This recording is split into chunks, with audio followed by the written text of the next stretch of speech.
안녕하세요. 시세관리맨입니다. 어, 오늘은 그 관리직으로서 시세관리 기본 절차에 대해서 한번 이야기해 보려고 합니다. 관리직으로서 우리가 이제 관리직이라고 하면 기본적으로 뭐냐 했을 때,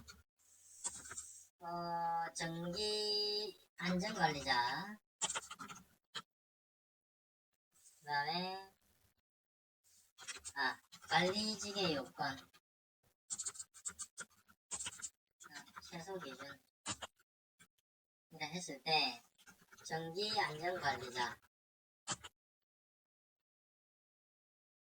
그 다음에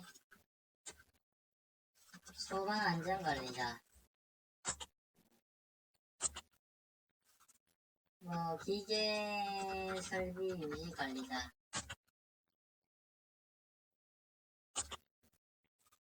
정보 통신 설비 유지 보수 관리자, 이런 게 있죠. 공조 냉동 설비 안전 관리자, 위험물 안전 관리자, 그리고 기타 이렇게 있지 않습니까?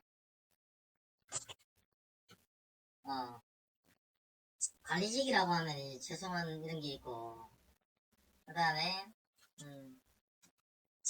관리직이 이제 기본적으로 해야 되는 내용이 뭐냐면 우리가 점검을 해야 돼요. 점검을 해야 돼. 점검을 해야 돼. 전기에 있어서는 보자.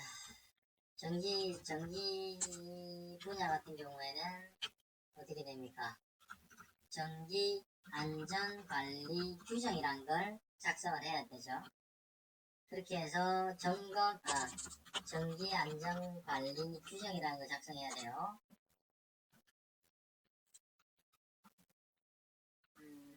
자, 점검 계획을 수립해야죠.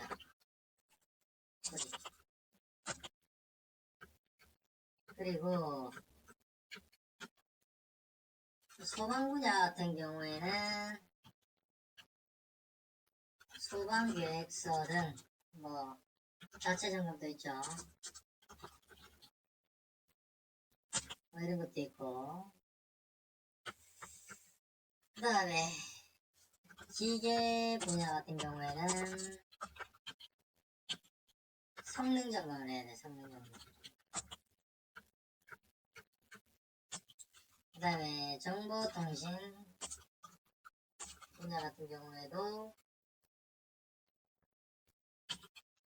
성능 점검을 해야 돼요. 성능 점검.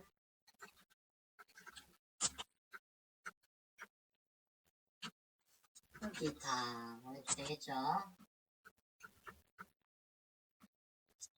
그 관리직의 어떤 최소한의 기준은 전기안전관리자, 소방안전관리자, 기계 쭉 있는데, 국가기술자격증을 취득해야, 혹은 소방 같은 경우에 민간 자격증을 취득해도 되죠. 취득해가지고 이렇게 선임하는 거예요. 법적인 책임자가 되는 겁니다. 관리직이라고 하는 게. 그러면은 관리직이라고 하는 게 관련 법에서 얘기하고 있는 내용이 뭐냐면 전기 분야부터 시작해서 쫙 있는데 점검을 해야 되죠. 점검을 해야 돼요. 그 점검해가지고 점검 결과로서 이제 점검 결과로 의사 결정을 해야 되는 거죠. 점검 결과로 이제 의사 결정을 해야 되는 건데, 적합이면 전기 같은 경우에는 4년 동안 이제 점검 결과를 해야죠. 보관 안 하면 과태료 대상이 될 수가 있습니다. 다른 분야들도 저런 기간이 있는지는 모르겠지만, 점검이 있어야 돼요. 적합이면. 만약에 부적합이다. 부적합이라고 하면은 단 한 번의 점검으로 설비 교체에 대한 의사결정을 해도 되고, 또는 한 번 더 해보는 거죠. 여러 번 점검해서 그 점검 추이로 추이 점검 추이로 의사결정을 해도 되는 거예요. 네. 그러면 이제 의사결정을 하는 거죠. 의사결정을 의사소통 먼저 돼야 되죠. 의사소통이라고 하는 건 이제 보고서 작성을 해야 되고 여기 있는 점검 결과 문서가 이제 첨부 파일이 되고 보고서 작성을 해가지고 설비 교체에 대한 어떤 의사결정을 해야 되는 거예요. 설비 교체에 대한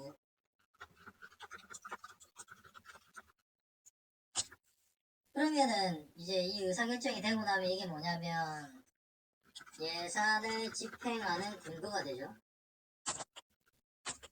네. 이렇게 이제 실시관리 기본 절차가 되는 거예요. 여기에서 이제 어떤 기본적인 자료들이 만들어지고 예산을 왜 집행해야 되는지에 대한 근거들이 이렇게 형성이 되는 거예요. 네, 그리고 나서 이제 하는 게 뭐 회사마다 다르지만 지출 품위서를 작성하고 그러면은 점검 결과도 들어갈 것이고 뭐 보고서도 필요하면 들어갈 것이고 법적인 내용도 필요하면 들어갈 것이고 지출 결의가 들어가면 어떻게 됩니까? 그 다음에는 지출 결의까지 이렇게 서까지 해가지고 이제 되는 거죠. 간략하게 하면. 네, 간략하게 하면 이렇게 되는데 요 중간에는 또 뭐가 있죠? 요 중간에 이제 용역이라든지 이제 뭡니까 용역 공사 뭐 이렇게 진행이 됐죠. 그럼 요 중간에 들어가는 거 뭡니까?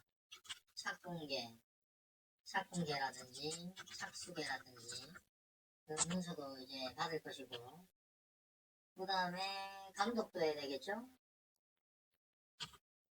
감독. 그러면 그에 따른 어떤 근거 문서를 이제 작성해야 되겠죠? 감독을 어떻게 했는지. 그 다음에 끝나고 나면은 어떻게 됩니까? 준공계도 접수해야 되고, 용역 같은 경우에는 완수계도 접수해야 되겠죠? 그렇게 된 과정에서 이제, 여러 가지 문서들이 있어요. 각종 통장 사본부터 시작해서 이렇게 들어가겠죠? 이렇게 이제 문서 작업을 하는 게 관리직이다. 관리직의 요건은 이러하다. 이렇게 얘기가 될 수가 있습니다. 대략적으로 말씀을 드렸는데, 관리직의 어떤 최소 기준이라고 하는 거는 이제 국가기술 자격증이 있어야지 이렇게 선임을 걸 수가 있잖아요. 그러면은, 여기서 이제 하는 거는 사업 관리를 하는 건데, 이거 하는 거에 어떤 근거가 되는 게 점검을 하는 거고, 관련 법에 근거해서 전기 같은 경우 직무고시, 전기안전관리자의 직무에 관한 고시라는 게 있고, 전기안전관리자로 선임한 사람이 전기안전관리 규정을 작성해서 점검계획을 수립해야 돼요. 점검을 하고 나면, 이 점검뿐만 아니라 더 해도 돼요. 이거는 최소 기준이기 때문에, 선임자가 판단해서 더 점검해야 돼요. 그러면 점검 결과로 적합이면, 전기 같은 경우는 4년인데, 다른 분야도 법에 있는지 모르겠어요. 근데 그동안에 보관을 해야 되고, 전기 같은 경우에는 4년 동안 보관을 하지 않으면 과태료 대상이 될 수가 있죠. 원칙적으로는. 그렇게 잘 안 하지만. 근데 이제 부적합이면 단 한 번의 점검으로 또는 여러 번 점검 추이로 이거를 부적합을 근거로 해서 의사결정을 해야 되는 거예요. 그 의사결정을 하기 위해서 이게 부적합이다라고 하는 거 점검 결과를 이거는 그 점검 보고서를 쓰는 사람의 역량이겠지만 보고서를 작성하고 설비교체 의사결정을 하고 예산집행 근거를 마련하는 거죠. 그럼 여기 이제 또 들어갈 수 있는 게 뭐냐 했을 때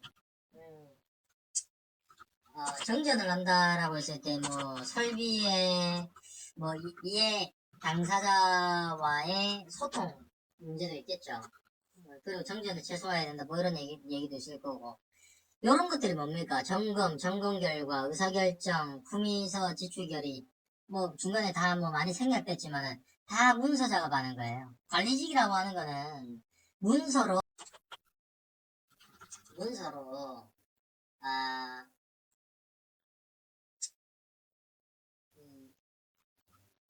의사결정을 하고, 그 다음에 의사소통을 하고, 이건 뭐 보고가 되겠죠, 보고. 해가지고 예산을 집행해서 유지보수, 그러니까 집행해서 용역, 봉사, 발주를 해서, 음, 유지보수 업무를 수행하는 겁니다. 아, 이 기본적인 취지, 메커니즘이고요. 관리직으로서의 시설관리 기본 절차라고 얘기를 할 수가 있을 거예요. 근데, 어, 우리 많은 시설에서 지금 하고 있는 거는 뭐예요? 실제적으로 이제 직접 고치고 뭐 인건비로 다 해결하려고 하는 부분이 많아가지고 잡일을 많이 하고 있는데, 우리가 원칙은 알고, 어, 이렇게 해야 된다는 걸 알고, 그 편법을 써야 되는 거지. 처음부터 이것도 모르겠고, 뭐 하겠다, 이렇게 하면 안 되는 거죠. 어, 법이 있는데. 뭐, 말 주변이 없어가지고, 그냥 뭐, 대략적으로 이렇게 설명해 드렸는데, 한번 궁금하면 잘 생각해 보셔야 될 부분인 것 같아서 한번 영상을 찍어 봤습니다. 감사합니다.